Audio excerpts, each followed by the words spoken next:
નમસ્કાર મિત્રો, ગુજ્જુ હેલ્થ જર્નીમાં આપનું સ્વાગત છે। શું તમે ક્યારેય વિચાર્યું છે કે આખરે વાળ કેમ ખરે છે? અને હું ફક્ત રોજે 10-20 વાળ ખરવાની વાત નથી કરી રહી। માત્ર 20-50 વાળ ખરવા તે સમસ્યા નથી। અસલી સમસ્યા ત્યારે શરૂ થાય છે જ્યારે પોનીટેલ પાતળી થવા લાગે છે, જ્યારે સેથો પહોળો દેખાવા લાગે છે અને જ્યારે સ્કેલ્પ દેખવા લાગે છે। હું એ કન્ડિશનની વાત કરી રહી છું જ્યારે નાહ્યા પછી ડ્રેઇન ભરાઈ જાય છે, ઓશિકા પર વાળ જ વાળ દેખાય છે, કાંસકામાં વાળનો ગૂંચળો નીકળી જાય છે। આ ધીમે ધીમે તમને લાગવા માંડે છે કે પહેલા જેટલા હેલ્ધી વાળ નથી રહ્યા, અને પછી શરૂ થાય છે એક લાંબી શોધ। કોઈ શેમ્પૂ બદલે છે, કોઈ સિરમ લગાવે છે, કોઈ હેર ઓઇલ બદલે છે, તો કોઈ એક્સપેન્સિવ ટ્રીટમેન્ટ કરાવવા લાગે છે। પરંતુ કેટલાક મહિનાઓ પછી પણ આ સમસ્યા ત્યાંની ત્યાં જ રહે છે। કેમ? કારણ કે મોટાભાગના લોકો વાળને બહારથી ઠીક કરવાની કોશિશમાં લાગી જાય છે, જ્યારે સમસ્યાની શરૂઆત શરીરની અંદરથી થઈ છે। અને કદાચ તમને એ જાણીને નવાઈ લાગશે કે આજે હું જે 5 ફૂડ આઇટમ્સની વાત કરવાની છું, તેમાંથી 4 વસ્તુઓ અત્યારે આ જ સમયે તમારા રસોડામાં પણ હાજર હોઈ શકે છે। અને હા, વિડીયોના એન્ડમાં હું તમને એક સિમ્પલ ડેઇલી રૂટીન પણ બતાવીશ, જેને ફોલો કરીને તમે આ બધા ફૂડ્સને આસાનીથી તમારી લાઈફમાં સામેલ કરી શકો છો। આમાં ન કોઈ એક્સપેન્સિવ સિરમ, ના કોઈ ઇમ્પોર્ટેડ સપ્લિમેન્ટ, ના હજારો રૂપિયાની ટ્રીટમેન્ટ્સ, પરંતુ એવી વસ્તુઓ જેને આપણા દાદા દાદી નાના નાની વર્ષોથી ખાતા આવ્યા છે, પરંતુ આજે આપણે એમને ભૂલતા જઈએ છીએ। વાળના કેસમાં પણ સારી વાત એ છે કે એમનું ખરવું હંમેશા પરમેનન્ટ નથી હોતું। ઘણા બધા કેસોમાં શરીર સિગ્નલ આપી રહ્યું હોય છે કે તેને ભાઈ કંઈક ન્યુટ્રિયન્ટ્સ આપી દો, થોડું સપોર્ટ અને થોડા લાઇફસ્ટાઇલ ચેન્જ આપી દો। અને જ્યારે તમે શરીરને એ સાચો રો મટીરિયલ આપવાનું શરૂ કરી દો, તો અવારનવાર થોડા જ અઠવાડિયામાં તમને ફરક દેખાવાનો પણ શરૂ થઈ જાય છે। મેં જ ઘણા બધા લોકોને આ વસ્તુઓ વિશે બતાવ્યો, અને થોડા જ દિવસોમાં ઘણા લોકોને કાંસકામાં ઓછા વાળ દેખાવા લાગ્યા, વાળ પહેલા કરતાં મજબૂત અનુભવવા લાગ્યા, અને ઘણા લોકોએ તો નવા અને નાના નાના બેબી હેર પણ જોયા છે। હવે અહીં એક વાત હું પહેલા જ સાફ કરી દઉં, આજે હું જે 5 ફૂડની વાત કરવાની છું, એવું બિલકુલ જરૂરી નથી કે તમારે 5 ખાવા પડે। આમાંથી દરેક ફૂડ પોતાનામાં એટલું પાવરફુલ છે કે જો તમે રેગ્યુલરલી માત્ર 1 કે 2 વસ્તુઓ પણ પોતાની લાઇફસ્ટાઇલમાં એડ કરી લો, તો શરીરને અંદરથી સપોર્ટ મળવાનું શરૂ થઈ જાય છે। કારણ કે વાળને સૌથી વધુ જરૂરિયાત હોય છે સાચા ન્યુટ્રિશન, સારા ડાયજેશન અને હેલ્ધી બ્લડ સર્ક્યુલેશનની। અને આજે આપણે જે ફૂડ્સની વાત કરી રહ્યા છીએ, તે આ ત્રણેય ક્ષેત્રો પર કામ કરે છે, આયુર્વેદની દ્રષ્ટિથી પણ અને મોડર્ન સાયન્સની દ્રષ્ટિથી પણ। તો ચાલો સૌથી પહેલા સમજીએ કે આખરે વાળ કેમ ખરે છે, કારણ કે જ્યાં સુધી કારણ નહીં સમજીએ, સોલ્યુશન કેવી રીતે કરીશું। અને મને પૂરો વિશ્વાસ છે કે આજે જે કારણોની આપણે વાત કરીશું, તેમાંથી ઓછામાં ઓછા 2-3 કારણો તમને લાગશે કે આ તો મારા જ લાઈફની વાત થઈ રહી છે। તો જુઓ, વાળનું ખરવું એ કોઈ અચાનક થતી ઘટના નથી। આ શરીરની અંદર ઘણા મહિનાઓથી ચાલી રહેલા ઇમ્બેલેન્સનું રિઝલ્ટ હોય છે। પહેલું કારણ નોટ કરો, ક્રોનિક સ્ટ્રેસ। આજકાલ દરેક વ્યક્તિ શારીરિક રીતે ઓછો પરંતુ માનસિક રીતે વધુ થાકેલો છે। કામનો તણાવ, પરિવારની ચિંતા, ફાઇનાન્શિયલ પ્રેશર, સતત મોબાઈલ સ્ક્રોલિંગ અને મગજને આરામ આપવાનો સમય જ નથી। બેટાજી, ક્યારેક નોટિસ કર્યું છે, જે દિવસે સ્ટ્રેસ વધુ હોય છે તે દિવસે હેરફોલ પણ વધુ નજરે પડે છે। નાહવાનું પૂરું કરો અને ડ્રેઇનમાં પહેલાં કરતાં વધુ વાળ પહેલાં દેખાય છે। જો મોડર્ન રિસર્ચ પણ બતાવે છે કે સતત સ્ટ્રેસ રહેવા પર કોર્ટિસોલ વધી શકે છે, અને જ્યારે કોર્ટિસોલ લાંબા સમય સુધી હાઈ રહે છે, તો હેર ગ્રોથનું જે સાયકલ છે તે ઇફેક્ટ થઈ જાય છે। વાળ રેસ્ટિંગ ફેઝમાં જવા લાગે છે, ધીમે ધીમે વાળ પાતળા થવા લાગે છે, અને માણસ વિચારે છે કે હું તો સારું ખાઉં છું છતાં પણ વાળ કેમ ખરી રહ્યા છે। નોટ કરો, બીજું કારણ, આયર્નની કમી, ખાસ કરીને મહિલાઓમાં। જો શરીરમાં આયર્ન ઓછું હશે, તો આયર્ન ઓક્સિજનને કેરી કરે છે, તેનું ટ્રાન્સપોર્ટ પણ ઇફેક્ટ થઈ જશે, અને ઓક્સિજન વિના ફોલિકલ્સ કાં તો ગ્રોથ નથી કરતા અથવા તો ખૂબ જ પાતળા થવા લાગે છે। શું તમને ખબર છે, વાળ જીવંત ટિશ્યુ નથી, પરંતુ તેમની જડો જીવંત છે। તેમને સતત ઓક્સિજન જોઈએ। એટલા માટે જ આયર્ન ડિફિશિયન્સીમાં અવારનવાર હેરફોલ, હેર થિનિંગ કે થાક રહેવો કે વીકનેસ સાથે સાથે દેખાય છે। લેડીઝ, શું તમે આ ફીલ કરો છો? લખીને જરૂર જણાવો યસ। ત્રીજું કારણ નોટ કરો, ન્યુટ્રિશનની કમી। આજકાલ લોકો ભાઈ કેલરીઝ તો બહુ ખાઈ રહ્યા છે, પરંતુ ન્યુટ્રિયન્ટ્સ ખૂબ ઓછા। બિસ્કિટ્સ, ચા, ભુજિયા, હેવી ખાવાનું, આ જ કારણસર ન્યુટ્રિયન્ટ્સ પ્રોપરલી મળતા નથી અને શરીર સર્વાઈવલ મોડમાં જતું રહે છે. શરીર કહે છે પહેલા હાર્ટને પોષણ આપવું, પછી લીવરને આપવું, પછી બ્રેઇનને આપવું અને વાળનો વારો સૌથી છેલ્લે આવશે, કારણ કે તેને બહુ અર્જન્ટ નથી માનતું. એટલા માટે જ ઘણીવાર હેરફોલ એ શરીરની ડિફિશિયન્સીનો સિગ્નલ હોય છે. પરંતુ હેરફોલની દુનિયામાં એક બીજી પણ ડિફિશિયન્સી છે જેના વિશે બહુ ઓછા લોકો વાત કરે છે, અને તે છે પ્રોટીન ડેફિશિયન્સી. અને એ જ છે મારું ચોથું કારણ, પ્રોટીનની કમી. હવે એક બહુ મોટો મિથ અહીં તોડીને કે પ્રોટીન માત્ર જીમવાળા માટે જ હોય છે. અને સત્ય એ છે કે ભારતમાં પ્રોટીન અવેરનેસ આજે પણ ઘણી ઓછી છે. અને આ જ કારણ છે કે ઘણા બધા લોકો પૂરતી માત્રામાં પ્રોટીન વિના જ વર્ષો કાઢી નાખે છે. પરંતુ સત્ય એ છે કે વાળનો મેજર હિસ્સો કેરાટીન નામના પ્રોટીનથી બનેલો છે. જે શરીર પાસે પ્રોટીન જ નહીં હોય તો નવા મજબૂત વાળ કેવી રીતે બનશે? એટલા માટે જ હું હંમેશા કહું છું, હેરફોલનો ઇલાજ માત્ર સ્કેલ્પ પર નહીં, પ્લેટમાં પણ હોય છે. પાંચમું કારણ, પૂર ગટ હેલ્થ. ગટ હેલ્થ તે વળી કેવું રીતે હેરફોલનું કારણ હોઈ શકે? જુઓ, જો તમને ગેસ રહે છે, બ્લોટિંગ રહે છે, એસિડિટી રહે છે, કોન્સ્ટિપેશન રહે છે, અને આ જે કોન્સ્ટિપેશન રહેવું પહેલા કમેન્ટમાં લખીને બતાવો જેમને આ પ્રોબ્લેમ છે. ગટ લખી દો. હું જોવા માંગુ છું કે કેટલા લોકોને આ પ્રોબ્લેમ છે. જુઓ, એ પણ પોસિબલ છે કે તમારું શરીર ન્યુટ્રિયન્ટ્સને પૂરી રીતે એબ્ઝોર્વ નથી કરી શકતું. આયુર્વેદ આને અગ્નિ અને અમાલ સાથે જુએ છે. ભોજન સારું હોઈ શકે છે, પરંતુ જો તેનું ડાયજેશન અને એબ્ઝોર્વેશન સારું નહીં હોય તો વાળ સુધી પોષણ કેવી રીતે પહોંચશે? છઠ્ઠું કારણ છે આ પ્રોબ્લેમ. આજકાલની જનરેશનની જેમના લીધે બાળકો ખૂબ જલ્દી ટાલિયાપણું ફેસ કરી રહ્યા છે, તે છે પૂર સ્લીપ. રાત્રે 12 કે 1 વાગ્યા ઊંઘવું, સ્ક્રીન જોતા જોતા ઊંઘવું કે વારંવાર ઊંઘી ઉડી જવી, આ બધું હેર હેલ્થને પ્રભાવિત કરી શકે છે. કારણ કે શરીરની રિપેર એક્ટિવિટીઝનો એક મેજર હિસ્સો રાત્રે થાય છે અને તે સમયે તમે જાગી રહ્યા હોવ છો. અચ્છા, રાત્રે 12 વાગ્યા પછી ઊંઘવાવાળા લોકો કમેન્ટમાં લખશે લેટ સ્લીપ. અને ધ્યાન આપો, આ બધા કારણોમાંથી ઘણા એવા છે જેમને આપણે માત્ર પોતાની પ્લેટ અને લાઇફસ્ટાઇલના બદલવાથી ઘણા હદ સુધી સપોર્ટ કરી શકીએ છીએ. અને હવે હું તમારી સાથે 5 સુપરફૂડ શેર કરવા જઈ રહી છું, જેમાંથી કેટલાક એવા સિમ્પલ છે કે કદાચ અત્યારે જ તમારા રસોડામાં મૂકેલા હોય, પરંતુ એમના વિશે બહુ ઓછા લોકો જાણે છે. તો ચાલો શરૂ કરીએ પહેલા ફૂડથી, કરી લીવ્સ એટલે કે મીઠો લીમડો. શું તમે ક્યારેય ગૌર કર્યું છે કે ભારતના કેટલાક ભાગોમાં લોકોના વાળ ઉંમરે વધ્યા પછી પણ સારા એવા ઘાટા, મજબૂત અને કાળા દેખાય છે? લખીને બતાવજો કયા ભાગની વાત કરી રહી છું હું. આની પાછળનું કારણ માત્ર જેનેટિક્સ નથી, એમની કેટલીક ટ્રેડિશનલ ખાવા પીવાની ટેવો પણ છે, અને તેમાંથી જ એક મીઠો લીમડો છે. જી હા, એ જ મીઠો લીમડો જેને ઘણા બધા લોકો શાક કે પૌવામાંથી નીકાળીને પ્લેટની કિનારી પર મૂકી દે છે. પરંતુ આયુર્વેદની દ્રષ્ટિથી જોઈએ તો આ એક સાધારણ પાંદડું નથી. આયુર્વેદમાં વાળને માત્ર બ્યુટીનો હિસ્સો નથી માનવામાં આવ્યો. આચાર્ય વાઘભટ્ટે અષ્ટાંગ હૃદયમાં બતાવ્યું છે કે શરીરના ટિશ્યુઝનું નરિશમેન્ટ સિક્વન્શિયલ હોય છે, એટલે કે જ્યારે ભોજન સાચી રીતે પચે છે તો તેનાથી રસ બને છે, રસથી રક્ત બને છે અને આગળ જઈને ટિશ્યુઝનું પોષણ થાય છે. જ્યારે આ પોષણ સિક્વન્સ વીક પડી જાય તો એની ઇફેક્ટ તમારી સ્કિન, નેલ્સ અને વાળમાં દેખાવા લાગે છે. આ જ કારણ છે કે આયુર્વેદ માત્ર વાળ પર કંઈક લગાવવાની વાત નથી કરતું, પરંતુ વાળ માટે શરીરની અંદર પોષણને મહત્વ આપે છે. અને મીઠો લીમડો આ જ પોષણનો એક સૌથી સહાયક ઇન્ગ્રેડિયન્ટ્સ છે.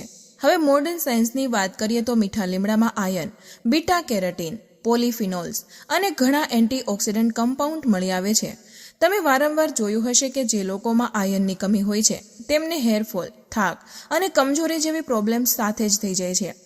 પરંતુ અહીં એક બહુ જ ઇન્ટરેસ્ટિંગ વાત એ છે કે ઘણીવાર સમસ્યા માત્ર ન્યુટ્રિયન્ટ્સની કમી નથી હોતી, સતત ઓક્સિડેટિવ સ્ટ્રેસ હોઈ શકે છે, એટલે કે શરીરમાં બનતા ફ્રી રેડિકલ્સ. રિસર્ચ બતાવે છે કે એક્સેસિવ ઓક્સિડેટિવ સ્ટ્રેસ હેર ફોલિકલ્સને કમજોર કરી શકે છે અને હેર ગ્રોથ સાયકલને ઇફેક્ટ કરી શકે છે. મીઠા લીમડામાં હોય છે એન્ટીઓક્સિડન્ટ કમ્પાઉન્ડ, એટલા માટે જ તે બહુ જ ઇમ્પોર્ટન્ટ માનવામાં આવે છે. હવે હું એ નથી કહી રહી કે માત્ર મીઠો લીમડો ખાવાથી તમારા બધા જ વાળ પાછા આવી જશે, પરંતુ હું એ જરૂર કહી શકું છું કે જો તમારા વાળને સારો રો મટીરિયલ નથી મળી રહ્યો તો શરીરને સપોર્ટ આપવાવાળા ફૂડની જરૂર પડશે, અને મીઠો લીમડો એમાંથી એક છે. હવે સવાલ છે કે આને લેવો કેવી રીતે? જુઓ, મારા એક્સપિરિયન્સ હિસાબે એક સિમ્પલ રીત છે. સવારે ઉઠતા જ ખાલી પેટે 10 થી 15 પાંદડા તમારે ચાવીને ખાવાના છે. ઓકે, જલ્દી ગળી જવાનું નથી. નવશેકા પાણી સાથે તમે આને લઈ શકો છો. જો આ પોસિબલ નથી તો આને ભાઈ પૌવામાં, ઉપમા, મગની દાળના ચીલા, શાક કોઈ પણ વસ્તુમાં તમે મિક્સ કરીને લઈ શકો છો. સાઉથ ઇન્ડિયનમાં મીઠો લીમડો માત્ર સ્વાદ માટે નથી નાખવામાં આવતો, તે ત્યાંના ફૂડ કલ્ચરનો હિસ્સો છે અને કદાચ આ જ નાની નાની ટેવો વર્ષો પછી મોટા રિઝલ્ટ બતાવે છે. તો જો તમે વાળ માટે કંઈક નવું શરૂ કરવાનું વિચારી રહ્યા છો તો સૌથી પહેલા પોતાની પ્લેટમાં મીઠા લીમડાને પાછો લાવો. હોઈ શકે તમારા વાળને આ જ નાના પગલાંની જરૂર હોય, પરંતુ બેટાજી, હવે જે વસ્તુ હું બતાવવાની છું એની કિંમત કદાચ 50 પણ નહીં હોય, પરંતુ હેરફોલ ઇન્ડસ્ટ્રી તેનાથી હજારો ગણી મોંઘી છે અને તે છે મેથી દાણા. મેથી દાણા કોઈ નવું સુપરફૂડ નથી. આ હજારો વર્ષોથી ઇન્ડિયન કિચનનો પાર્ટ રહ્યું છે અને આયુર્વેદમાં પણ મેથિકાનું વર્ણન એવા દ્રશ્યોના રૂપમાં કરવામાં આવ્યું છે કે જે શરીરને બળ આપે છે, પોષણ આપે છે. પરંતુ હવે મોડર્ન સાયન્સ પણ તેના ગુણધર્મોને સમજવા લાગ્યું છે. રિસર્ચે બતાવ્યું છે કે મેથીમાં ફ્લેવોનાઇડ્સ અને ઘણા એન્ટીઓક્સિડન્ટ કમ્પાઉન્ડ મળી આવે છે. આ કમ્પાઉન્ડ્સ શરીરમાં ઓક્સિડેટિવ સ્ટ્રેસને ઓછો કરવામાં હેલ્પ કરે છે. અને જો તમે મારી વાત ધ્યાનથી સાંભળી હોય તો આપણે વિડીયોની શરૂઆતમાં સમજ્યા હતા કે ઓક્સિડેટિવ સ્ટ્રેસ વાળની જડોને કમજોર કરવાવાળા કારણોમાંથી એક છે. એટલે કે વાત માત્ર વાળ પર કંઈક લગાવવાની નથી, પરંતુ શરીરને એવા ન્યુટ્રિયન્ટ્સ આપવાની છે જે વાળની જડોને અંદરથી સપોર્ટ કરી શકે. એક બીજી વાત જે મને મેથી વિશે બહુ પસંદ છે તે છે કે આ બહુ મોંઘી વસ્તુ નથી. ઘણીવાર લોકો હેરફોલ માટે હજારો રૂપિયાના પ્રોડક્ટ્સ ખરીદી લે છે, પરંતુ રસોડામાં મુશ્કેલથી 50ની મેથીને મોકો જ નથી આપતા. અને સાચું કહું, મારા એક્સપિરિયન્સમાં સૌથી સારા પરિણામ એ જ લોકોને મળે છે જે કોઈ વસ્તુને 3-4 દિવસ નહીં, પરંતુ ઓછામાં ઓછું 1-2 મહિના રેગ્યુલરલી કરે છે. કારણ કે વાળ ઓવરનાઇટ નહોતા બન્યા અને ઓવરનાઇટ ઠીક પણ નહીં થાય. શરીરને સમય જોઈએ, પોષણ જોઈએ અને કન્સિસ્ટન્સી જોઈએ. આ જ આયુર્વેદનો સિદ્ધાંત છે. મેથીનો સૌથી સારો ઉપયોગ શું છે? મારા એક્સપિરિયન્સમાં પલાળી મેથી. રાત્રે 1 ચમચી મેથી દાણા અડધા કપ પાણીમાં પલાળી દો. સવારે તમે જોશો કે મેથી ફૂલી ગઈ હશે. તમે તેને સારી રીતે ચાવીને ખાઈ લો અને ઉપરથી જે એ પાણી છે તે પણ તમે પી લો. જો સવારે નથી લઈ શકતા તો સાંજે લઈ શકો છો. તે સમયે લો.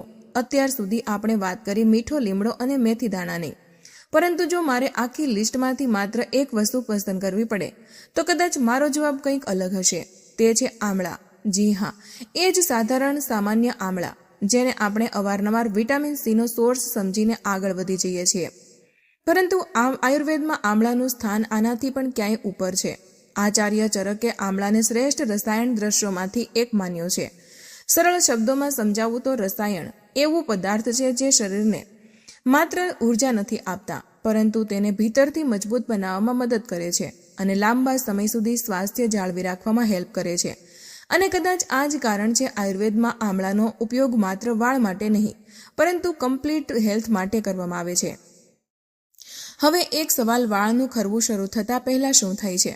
અવારનવાર વાળ પહેલાં પાતળા થાય છે, પછી એમની ચમક ઓછી થાય છે, વાળની જડો કમજોર થવા લાગે છે અને ધીમે ધીમે માણસને ફીલ થાય છે કે ભાઈ એ પહેલાં જેટલી ડેન્સિટી નથી રહી. અહીં જ આમળા વિશેષ મહત્વ રાખે છે. મોડર્ન રિસર્ચ બતાવે છે કે આમળામાં વિટામિન સી સિવાય પણ ઘણા મહત્વપૂર્ણ ફાઇટો ન્યુટ્રિયન્ટ્સ હોય છે, જેમ કે ગેલિક એસિડ, એલેજિક એસિડ, ટેનિન્સ, પોલિફિનોલ્સ. આ કમ્પાઉન્ડ્સ એન્ટીઓક્સિડન્ટ એક્ટિવિટીઝ માટે જાણવામાં આવે છે. હવે એક બીજી રસપ્રદ વાત, ઘણા બધા લોકો માત્ર બહારના પ્રોડક્ટ પર ધ્યાન આપે છે, પરંતુ વાળની જડોને મજબૂત રાખવા માટે શરીરને કોલેજન પણ જોઈએ અને વિટામિન સી કોલેજન ફોર્મેશનમાં ઇમ્પોર્ટન્ટ ભૂમિકા ભજવે છે. એટલે કે આમળામાં માત્ર એક ન્યુટ્રિશન નથી આપી રહ્યા, પરંતુ ઘણા લેવલ્સ પણ સપોર્ટ આપી રહ્યા છે. કદાચ આ જ કારણ છે કે સદીઓથી ભારતના ઘરોમાં ચ્યવનપ્રાશથી લઈને અનેક ટ્રેડિશનલ ફોર્મ્યુલેશન સુધી આમળાને સ્પેશિયલ ઇમ્પોર્ટન્સ આપવામાં આવ્યું છે. હવે સવાલ આવે છે, આને લેવા કેવી રીતે? સૌથી સારો રસ્તો શું છે? સિઝનલ ફ્રેશ આમળા. જો તાજા આમળા ઉપલબ્ધ છે તો તેને કાચા ચાવીને ખાઈ શકાય છે, અથવા બાફીને ચટણીના રૂપમાં કે ભોજન સાથે અથાણાની જેમ પણ લઈ શકાય છે. તમે ચાહો તો 2 આમળા, થોડો મીઠો લીમડો, થોડું શેકેલું જીરું, સંચળ અને થોડું પાણી મિક્સ કરીને એક સિમ્પલ ડ્રિંક પણ બનાવી શકો છો. જો તાજા આમળામાં અવેલેબલ નથી તો આમળા ચૂર્ણ પણ એક બહુ સારો ઓપ્શન હોઈ શકે છે. કેટલાક લોકો રાત્રે ઊંઘતા પહેલા અડધી ચમચી આમળા ચૂર્ણ મધ સાથે લે છે, પરંતુ રેગ્યુલરિટી અહીં પણ સૌથી ઇમ્પોર્ટન્ટ છે. મિત્રો, જો કોઈ 15 થી 20 દિવસ સુધી સતત આમળા લેવાનું શરૂ કરે તો તેને માત્ર વાળમાં જ નહીં પરંતુ ઓવરઓલ ફ્રેશનેસ અને એનર્જીમાં પણ ડિફરન્ટ અનુભવાઈ શકે છે. વાર્તા હજુ પૂરી નથી થઈ, કારણ કે હવે પછીનું ફૂડ એવું છે જેના વિશે મોડર્ન સાયન્સે એટલા ઇન્ટરેસ્ટિંગ રિઝલ્ટ બતાવ્યા છે કે રિસર્ચ પણ હેરાન રહી ગયા. અને તે શું છે? Pumpkin seeds. પમ્પકિન સીડ્સનું નામ સાંભળીને કદાચ કેટલાક લોકો કહેશે, અરે આ તો વિદેશમાં ખાવામાં આવે છે. પરંતુ જે વાત મને આના વિશે સૌથી વધુ ઇન્ટરેસ્ટિંગ લાગે છે તેનું ન્યુટ્રિશન નહીં પરંતુ તેના ઉપર થયેલી રિસર્ચ છે. કારણ કે વાળના ખરવા પર રિસર્ચ કરવી આસાન નથી હોતી, છતાં પણ છેલ્લા ઘણા વર્ષોમાં પમ્પકિન સીડ્સ પર ઘણી સ્ટડીઝ થઈ જેને રિસર્ચર્સનું ધ્યાન બહુ અટ્રેક્ટ કર્યું. આનો મતલબ એ નથી કે પમ્પકિન સીડ કોઈ જાદુ છે, પરંતુ એટલું જરૂર છે કે હેર હેલ્થની વાત હોય તો આ એક બહુ જ ઇન્ટરેસ્ટિંગ ફૂડ બની જાય છે. હવે સવાલ છે, આખરે આમાં એવું શું છે? સૌથી પહેલા આમાં બહુ હેવી માત્રામાં ઝીંક મળી આવે છે અને ઝીંકનો સંબંધ માત્ર ઇમ્યુનિટી સાથે નથી. ઘણી સ્ટડીઝમાં જોવામાં આવ્યું છે કે ઝીંકની કમીવાળા લોકોમાં હેરફોલ વધુ જોવા મળે છે. કેમ? કારણ કે વાળની જડોને પણ સતત ન્યુટ્રિશનની આવશ્યકતા હોય છે અને ઝીંક એ ન્યુટ્રિશન્સમાંથી એક છે જે હેર ફોલિકલ્સના સામાન્ય કાર્યમાં ભૂમિકા ભજવે છે.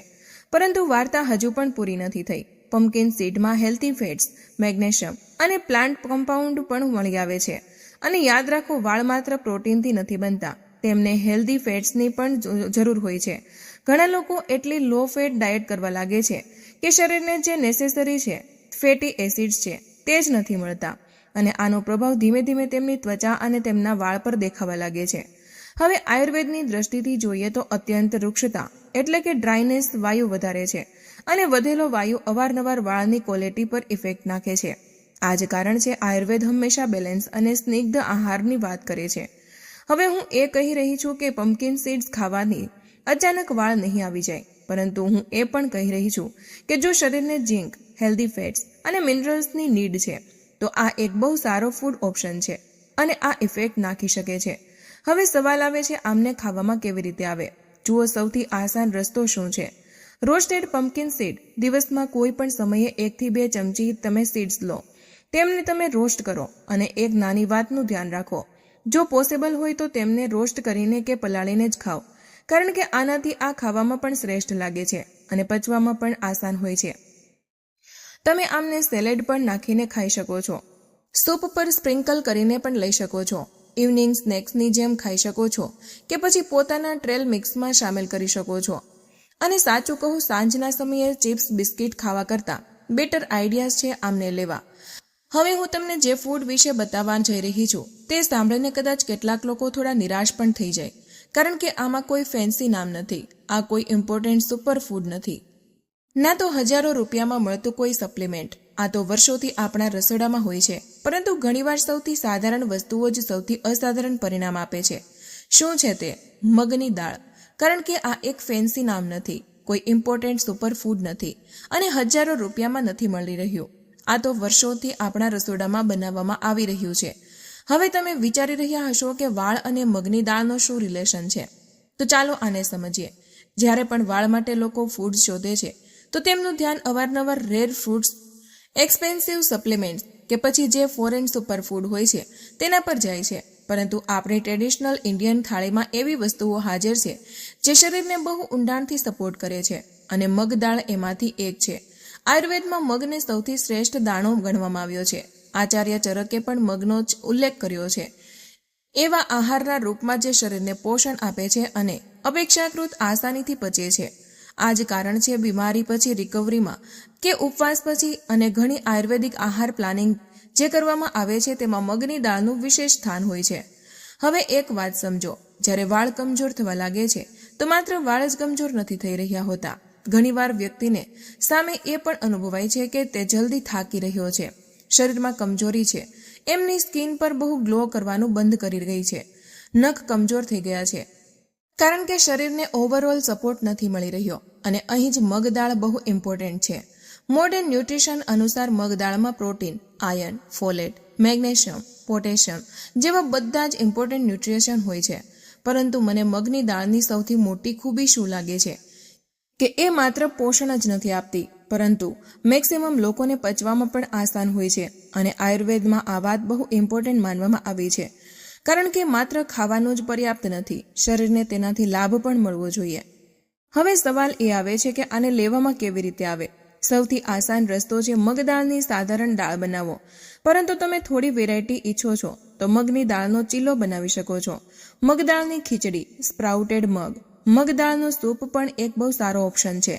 અને અહીં હું એક નાની વાત બીજી જોડી દઉં. આપણા ટ્રેડિશનલ ભોજનમાં દાળ સાથે થોડું દેશી ઘી પણ આપવામાં આવતું હતું, માત્ર સ્વાદ માટે નહીં, પરંતુ નેચરલ લ્યુબ્રિકેશન, ન્યુટ્રિશન અને વાયુને બેલેન્સ કરવા માટે.